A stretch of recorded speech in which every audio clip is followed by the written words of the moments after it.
Medea or Medea was considered the goddess, the Greek goddess of illusion. Now there are many archetypes and many stories to this particular Greek goddess, but for the most part she was a very helpful deity amongst other people. She did share a lot of love connections with many different men, and she was considered a priestess of one of the high goddesses. I forgot what her name was, Hecate. But nonetheless, this particular system has done is that they have received influence off of this deity Medea, and they have made media.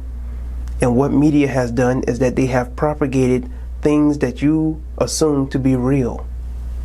They have created your own reality off of social media platforms, and anything that you deem as being real has to be real because you saw it on Instagram, Facebook, Twitter, Snapchat. We are currently wealthy, fat, comfortable, and complacent. We have a built-in allergy to unpleasant or disturbing information, evidence of decadence, escapism, and insulation from the realities of the world in which we live.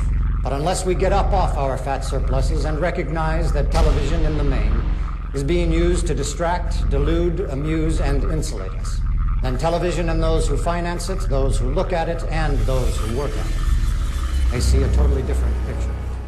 We are all vulnerable to social approval. We really care what other people think of us. When you upload a new photo of yourself on Facebook, that's a moment where our mind is very vulnerable to knowing what other people think of my new profile photo. And so when we get new likes on our profile photo, Facebook, knowing this, could actually message me and say, oh, you have new likes on your profile photo. It knows that we'll be vulnerable to that moment because we all really care about when we're tagged in a photo or when we have a new profile photo. I mean, I think we can all feel it, and it's as if we've been infected. It's if they've drilled a hole in the back of our head, and now they've injected the virus, and now we walk around searching for feedback using social media. We know that engagement with social media and our cell phones releases a chemical called dopamine. Dopamine is the exact same chemical that makes us feel good when we smoke, when we drink, and when we gamble. In other words, it's highly, highly addictive. You have an entire generation that has access to an addictive, numbing chemical called dopamine through social media and cell phones as they're going through the high stress. They don't have the coping mechanisms to deal with stress. So when significant stress starts to show up in their lives, they're not turning to a person, they're turning to social media.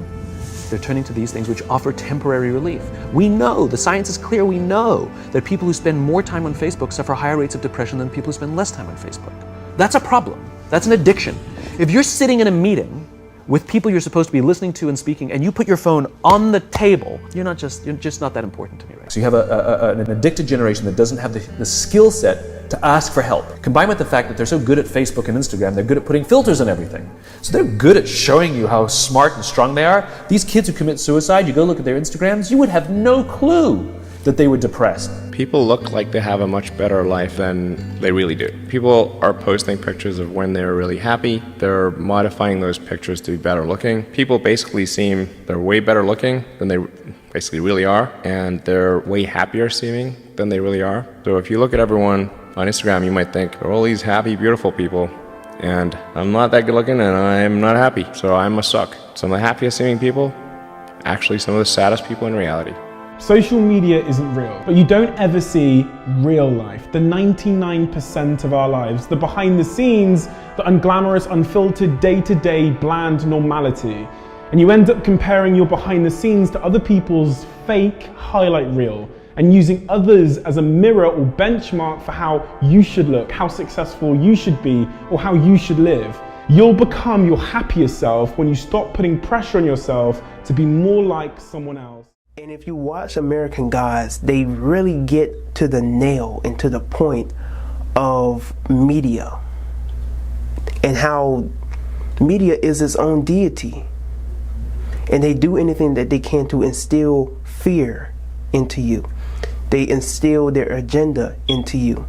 And they get you to compromise and comply and to be brainwashed through the media.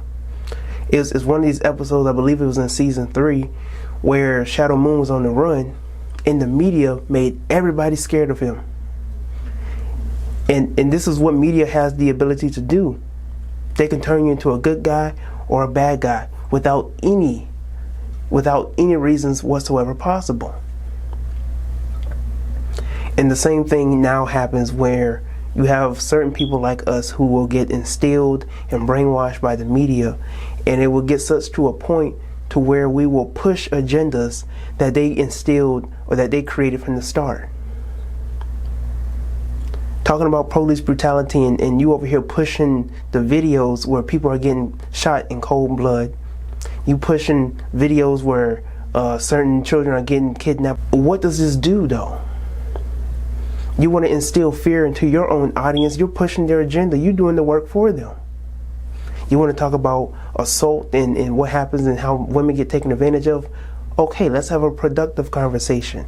But don't post stuff on your page and be talking about, I'm scared for my life. I mean, I'm seeing little boys and little girls, even when we're concerning police brutality, talking about, I'm scared that I might go outside. I could be the next one. My life matters too. I'm scared that I might be the next one black. I might be the next Breonna Taylor. This is the type of mindset you're instilling in children, to be fearful, to live in fear, to comply and compromise. And we don't see an issue with that. Why?